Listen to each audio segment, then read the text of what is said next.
Svako mesto ima svoje specifičnosti i način govora, ali će vas sigurno zaintrigirati priča mladog Dušana Tomanovića koji je uradio studiju na temu Biseri pirotskog govora. Pirotski dijalekt postaje sve popularniji na društvenim mrežama, a glavni krivac za to je mladi grafički dizajner Dušan Tomanović, koji je uprkos predrasudama hteo da dokaže da je to ni manje ni više nego savršen način govora zbog svog pojednostavljenog dijaloga.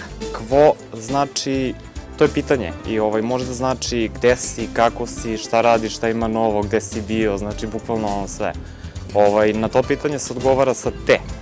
Što znači ne radim ništa, nisam nigde bio ili sam bio. Najkraći pirotski dijalekt je kad se sretnu dva piroćanca i jedan pita drugog, kaže kvo, kaže te ti, odgovori sa te i ja i to je to.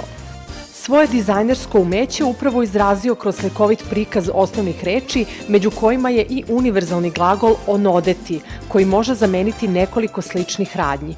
To je glagol koji potiče iz okoline Pirota, nije baš u gradu.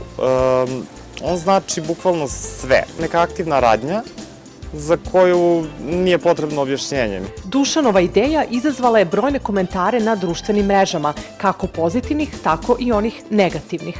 Treba nam novi Vuk Karadžić, ovo će postaće Makedonija, nemam pojma, pravda za Piroćance, treba uvesti pirotski jezik u školama i tako dalje. Ipak, mladi dizajner ne obazira se na zlurade komentare, jer iza celog projekta koji će se uskoro pretočiti u mini priručnik, stoji iskrena želja da se među ljudima toleriše i prihvata bogatstvo raznovrsnih dijalekata